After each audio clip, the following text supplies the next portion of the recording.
At about 9:15, his mother walked into the living room where Howard was listening to the radio. Howard turned towards his mother with a wrench raised over his head. She immediately backed up and said, "Howard, you can't do this to me." While he stood there with a blank stare, she ran out of the house to the neighbors. About 9:20 a.m., armed with his Luger P08 8-round magazine and more ammunition stored in his pockets, he left his apartment and walked out onto River Road. Bad things about to happen here. Bad things about to happen. Well, Howard first walked by a bread delivery truck at the corner of Harrison and 32nd Street. He shoved his pistol through the door and shot at the driver. The driver would then say, well, he would later say, "He missed me by inches." I was seated in my bread truck going over my records, and he walked up and shoved a pistol through the door at me. I thought it was a holdup.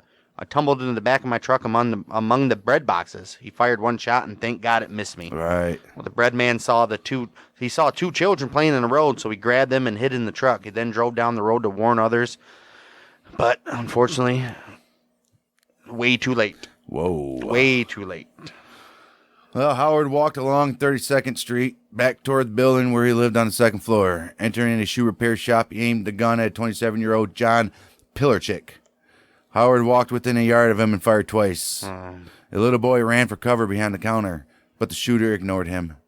Howard, that is. Howard's the shooter. He now had his first kill of the day. There's his first kill. With one bullet in the man's stomach and another one in his head. Jeez. Unlike the bread man, the shoemaker has been lost on his list. It's just death and destruction from here on out, guys. Just bear with us, because that's all you're going to hear from the end of the episode, pretty much. And some of it's not too... I mean, as it is with murderers and these kind of fucking psychos, I'm going to say the F word there. These kind of psychos. Yeah. Because... so the bread man, if he would have killed him, we would kill him, but not, he didn't care. He just... Right. But this guy here, he's on the list. He's on the list. He made that list, and when you're on that list, you have to be crossed out. It's like my name's Earl. He made that karma list. He had. I got to do my list. I got to do my list, Randy. I think it's a little different than real. No, I think it's right. Well, by this time, people heard the shots, but most dismissed them as a car backfiring or even people shooting rats by the river. Hey, happens all the time. They're like, hey, man, that's common stuff around here. Next door to the shoe shop was Clark Hoover's barber shop. Oh, geez. Well, right Howard there, entered. Down the line. Yep. Howard entered the barber shop, and Hoover, who was 33, was cutting the hair of Oris Smith, a 6-year-old boy sitting on a white carousel horse. His mama, Catherine Smith, sat nearby watching. Howard took aim and said, "I got something for you, Clarky." The barber tried to shield the boy, but he was too slow. The first bullet hit the boy in the head from a short distance, and the second one killed Hoover. Oh. Both of them dropped to the floor. The shooter left the woman alone to cry out for help. Two other children who had been in the shop went screaming in the street, but Howard's oblivious of it. He don't even care. He don't even know what's going on. So much so that even when Catherine carried her son into the street shouting, "My boy is dead. I know he's dead." Oh, yeah. He had no reaction. He just kept moving on to his targets. This guy is just, no matter what's happening, he's focused. He's focused on killing. Wow. That's just... He's like Michael Myers. Pretty much. I mean, This is what this is, yeah. Right. It's crazy. There's no reaction, just going in, and except for he's talking. So. Well, still. Right. These people are right by him when they're running out of the shop, and he still don't care. Right. Because if he was like a crazy murderer, he'd be killing all these sons of bitches. Right. Obviously. He's like, well, the boy got hit. The boy was, Clarky was right there. I mean, the boy is just an innocent casualty. Sometimes that happens in war. Happens, yeah. Passing a group of kids who ran for cover, the shooter shot at a boy watching him from a window, but he missed. Probably on purpose. He headed towards the tavern, but the door was locked, so he shot 2 bullets in it. Inside, customers cowered behind the bar. The tavern owner, Frank Engel, rushed up to the steps to retrieve his .38 caliber pistol. Next, Howard tried to get into a locked restaurant, without success. He then reloaded and then turned his attention to his most hated targets, the Cohens. The next door neighbor Cohens. Oh, no. He finally is going to go to these guys, huh? Right. He didn't want to put too much effort into these. If he can come back. But he's got to get to these guys quick. Well, the Cohens own a drugstore on the corner. As he's about to enter the drugstore, a man he knew well, who was an insurance agent, which was actually his insurance agent, named James Hutton, he came out of the door. Hutton greeted the shooter, who politely said, "Excuse me, sir." Hutton did not move fast enough, so he received his own fatal bullet in the head. No. Hey, man, you're walking in the path of an enraged gunman. You better move when he says, "Excuse me." Hey, Howard, Come on, dude. excuse me. I said, excuse me. Yeah, Howard said, "Excuse me." Yeah, Howard Right. did. And the guy didn't move out of his way fast enough, so he got a bullet to the freaking head. Dude. I'm on a mission, bud. What are You're you in my gonna way. do? Right. Howard went to the pharmacy and saw Maurice Cohen and his wife, Rose, run up the steps to their apartment. He was like, I know where you're going. He followed them, watching Rose try to hide in a bedroom closet and firing 3 times through the door. He then opened it and shot her in the head. Oh, jeez. Then he walked through the apartment until he found Maurice's elderly mother. Oh, no. 63-year-old on the telephone calling the police. He killed her with 2 shots where she stood, but had no time to watch her slump to the bed because Maurice had jumped out a window onto a porch's roof. Wow. Well, Howard leaned out and hit him with a bullet, wounding him badly enough to send him off the roof to the sidewalk below. Oh. Well, he had no time to recover because Howard jumped down the steps and came out to the street, Jeez. where he put another fatal bullet right into his head and eliminated Maurice. Maurice died on the street, but one good thing was that he succeeded at saving one person in that house, which was his 12-year-old son, who was hidden in a closet upstairs before this all began. Pete. So, Wow. this dude is just On the rampage. 12 minutes, dude. All this is happening in 12 minutes. Quick. Nearby, Mrs. Harry and her 16-year-old son, Armand, were hanging clothing on a clothesline.